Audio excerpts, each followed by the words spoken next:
बात बेबात में अपने ही बात कहता है।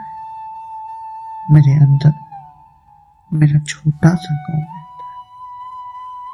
दोस्तों, मेरा नाम है नवलजी झा। कहानियां सुनाता हूँ और आज मैं आपको सुनाने जा रहा हूँ क्राइम की कहानी। मेरी सब कुछ मेरी कहानी। दोस्तों, यह कहानी शुरू होती है आज से करीब 25 साल पहले, जब एक लड़के और एक लड़की की शादी बड़े ही अरमानों के साथ हुई थी। वक्त बीता, जिंदगी की गाड़ी आगे बढ़ी और इस शादीशुदा जिंदगी में एक एक करके 7 बच्चे आए। 3 लड़के और 4 लड़कियां। बड़ा परिवार था, जिम्मेदारियां बड़ी थी। पति मेहनत मजदूरी करके घर चलाता था और पत्नी दिन रात बच्चों की परवरिश में जुटी रहती थी। दिखने में सब कुछ समान था। लोग समझते थे कि 25 साल का लंबा वक्त बीत चुका है, तो रिश्ता अब बेहद मजबूत हो गया होगा। लेकिन असलियत कुछ और ही थी दोस्तों। पिछले कुछ महीनों से उस घर के अंदर एक खामोश तूफान उबल रहा था। पति के दिमाग में एक ऐसी बीमारी घर कर चुकी थी जिसका दुनिया में किसी डॉक्टर के पास कोई इलाज नहीं। और वो बीमारी कोई और बीमारी नहीं थी दोस्तों, बल्कि वो बीमारी शक की बीमारी थी। पति को अचानक अपनी पत्नी के चरित्र पर शक होने लगा था। उसे लगता था कि उसकी पत्नी उससे कुछ छुपा रही है। जब भी पत्नी किसी से बात करती या घर से बाहर जाती, पति की नजर उसका पीछा करती। बात बात पर ताने देना, गाली गलौज करना और मारपीट करना उस घर की रोज की कहानी बन चुकी थी। बच्चे अब बड़े हो रहे थे। वो रोज अपनी मां को इस दर्द से गुजरते देखते तो उसका दिल दहल जाता था। कई बार बच्चों ने बीच बचाव करने की कोशिश की, अपने पिता को समझाने की कोशिश की, लेकिन शक के अंधे चश्मे ने पिता को अंधा कर दिया था। उसे बच्चों की बातें भी अपनी खिलाफ लगने लगी थी। और फिर आई वो काली रात जिसने सब कुछ खत्म कर दिया। रात के करीब 11 से 12 बजे का वक्त था। पूरा गांव सो चुका था। उस घर में भी बत्तियां बुझ चुकी थी। बच्चे गहरी नींद में थे। तभी अचानक कमरे से चीखने चिल्लाने की आवाज आने लगी। पति और पत्नी के बीच एक बार फिर से उसी बात को लेकर भयंकर झगड़ा शुरू हो गया। पति का गुस्सा 7वें आसमान पर था। पत्नी बेगुनाही का कसम खा रही थी, रो रही थी, गिड़गिड़ा रही थी। शोर सुनकर 7 बच्चे हड़बड़ाकर उठ बैठे। वो दौड़कर माता पिता के कमरे की तरफ भागे। बच्चों ने देखा कि उनका पिता गुस्से में पागल हो चुका था। इससे पहले कि कोई कुछ समझ पाता, पति की नजर रसोई में रखे एक धारदार चाकू पर।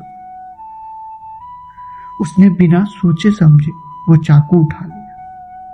बच्चे चिल्लाए, पापा मत करो, मां को छोड़ दो। लेकिन उस वक्त उस शख्स पर शैतान सवार था। उसने बच्चों के सामने ही अपनी पत्नी पर चाकू से ताबड़तोड़ वार करने शुरू कर दिए। वो तब तक वार करता रहा जब तक कि पत्नी लहूलुहान होकर जमीन पर नहीं गिर पड़ी।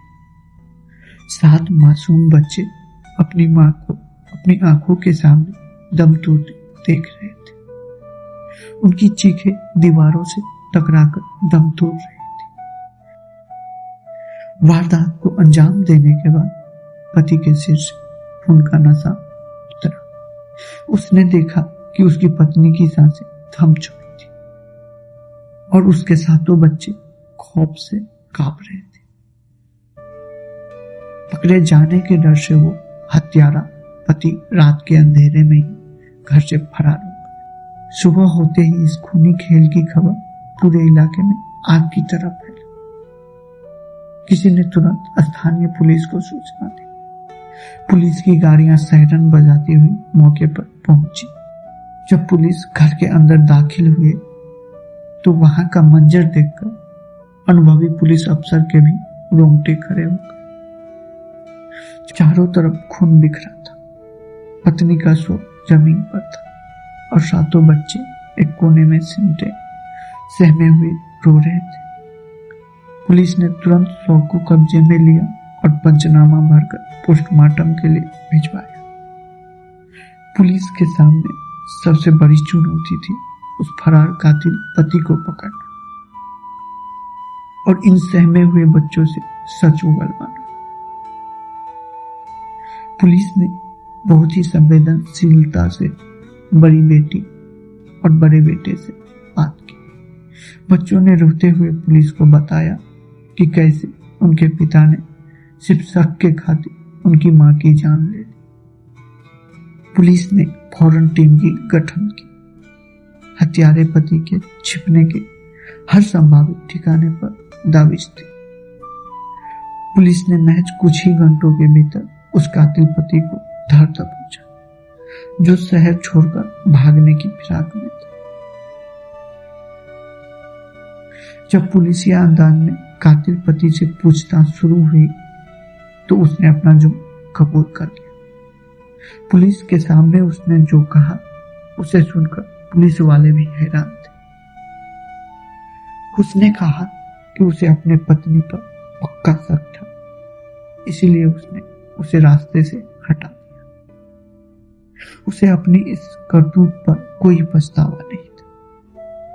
पुलिस ने हत्या का हथियार बरामद कर लिया और कानूनी औपचारिकता पूरी करते हुए आरोपी पति को जेल की सलाखों के पीछे भेज दिया। दोस्तों, कातिल पति तो जेल चला गया, लेकिन जरा सोचिए उन 7 बच्चों का क्या होगा जिनकी मां इस दुनिया में नहीं रही और पिता जेल की कोठरी में अपनी जिंदगी काटेगा। एक हंसता खेलता परिवार सिर्फ एक शक की वजह से बिखर गया। मैं नवल जी झा आपसे सिर्फ इतना ही कहना चाहता हूं, रिश्ते भरोसे की नींव पर टिके होते हैं।